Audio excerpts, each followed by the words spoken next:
Hello दोस्तों, हम अक्सर मानते हैं कि हॉरर फिल्मों का मतलब सिर्फ डरावने चेहरे, चीखें या अचानक स्क्रीन पर किसी भूत का आ जाना होता है। लेकिन साइकोलॉजी कहती है कि असली डर बाहर नहीं, हमारे अंदर होता है। जब इंसान को यकीन हो जाए कि उसने जो गलत किया है उसकी सज़ा उसे मिलने वाली है, तो वो अपने ही साए से डरने लगता है। आज हम जिस इंडोनेशियन फिल्म मुनकार को एनालाइज करेंगे, वो एक बहुत ही अजीब और डरावने ख्याल पर बनी है। सोचिए, अगर आपने किसी के साथ बहुत बुरा किया हो और वो इंसान वापस आ जाए, लेकिन वो अब इंसान नहीं रहा। कहानी एक बहुत ही सख्त इस्लामिक बोर्डिंग स्कूल में सेट है, जिसे पैसांत्रेन कहा जाता है। यहाँ का नियम है खामोशी, इबादत और डिसिप्लिन। लेकिन इस शांति के नीचे एक बहुत ही डार्क रियलिटी छुपी हुई है। यहाँ हरलीना नाम की एक स्टूडेंट है। वो चुप रहती है, अजीब बर्ताव करती है और इसी वजह से वो सबका निशाना बन जाती है। यहाँ हम देखते हैं कि कैसे एक डबल लाइफ जी जा रही है। दिन में ये स्टूडेंट्स प्रेयर करते हैं, खुदा की बातें करते हैं, लेकिन रात होते ही वही स्टूडेंट्स जानवर बन जाते हैं। जब हरलीना पर एक अंगूठी चुराने का इल्ज़ाम लगता है, तो पूरा स्कूल उसके खिलाफ हो जाता है। उसे सिर्फ डांटा नहीं जाता, बल्कि उसे जलील किया जाता है। यहाँ एक बहुत ही गहरा सवाल आता है, क्या आपने भी अपनी लाइफ में ऐसे लोग देखे हैं जो दुनिया के सामने बहुत शरीफ बनते हैं, लेकिन असलियत में दूसरों को नीचा दिखाने का कोई मौका नहीं छोड़ते? कमेंट में बताइएगा कि क्या आपको लगता है कि कभी कभी ज़्यादा सख्ती इंसान को बाकी बना देती है। फिल्म में मौन तब आता है जब ये बुलिंग अपनी हद पार कर देती है। हरलीना इस बेइज्जती को सह नहीं पाती और स्कूल से भागने की कोशिश करती है, और तभी एक एक्सीडेंट होता है।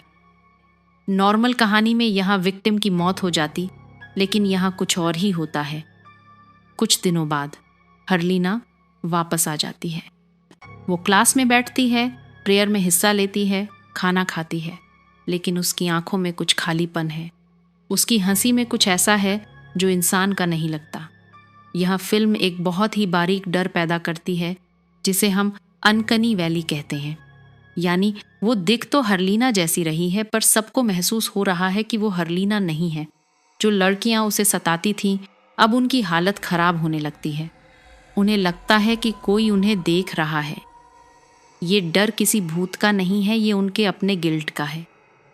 उन्हें अंदर से पता है कि उस रात जो हुआ, उसके जिम्मेदार वो खुद हैं। जैसे जैसे कहानी आगे बढ़ती है, हॉरर और भी पर्सनल होता जाता है।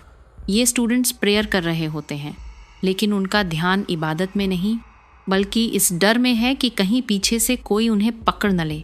फिल्म ये दिखाती है कि जब आप अंदर से खोखले होते हैं, तो कोई भी मंत्र या दुआ आपको नहीं बचा सकती। टीचर्स कोशिश करते हैं माहौल को कंट्रोल करने की, लेकिन डर अब दीवारों में बस चुका है। एक एक करके उन लड़कियों के साथ हादसे होने लगते हैं जिन्होंने हरलीना को सताया था। फिल्म यहाँ ये साबित करती है कि सबसे बड़ी हॉरर लोकेशन कोई पुराना महल नहीं, बल्कि एक स्कूल का हॉस्टल होता है, जहाँ से आप भाग नहीं सकते। वहाँ आप अपने दुश्मनों के साथ एक ही कमरे में बंद होते हैं। फिल्म का क्लाइमेक्स हमें पता चलता है कि जो वापस आई थी वो हरलीना नहीं थी।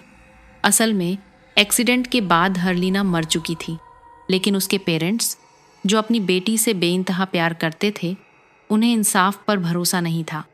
उन्हें पता था कि स्कूल वाले मामले को दबा देंगे, इसलिए उन्होंने एक बहुत ही खौफनाक रास्ता चुना। उन्होंने दुकून यानी ब्लैक मैजिक का सहारा लिया।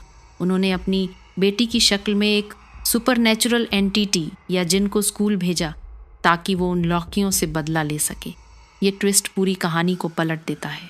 ये अब सिर्फ एक भूत की कहानी नहीं रही, ये इंसानी बदले की कहानी बन गई। एक माँ बाप का दर्द इतना ज़्यादा था कि उन्होंने अपने ईमान और लॉजिक को साइड में रखकर शैतान से हाथ मिला लिया। ये रिवेंज अब सिर्फ बदला नहीं, बल्कि एक डार्क रिचुअल बन चुका है।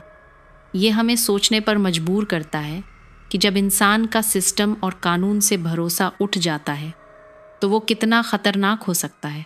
आखिर में मुनकार हमें ये सबक देती है कि आप दुनिया से तो झूठ बोल सकते हैं, लेकिन अपने कर्मों से नहीं भाग सकते।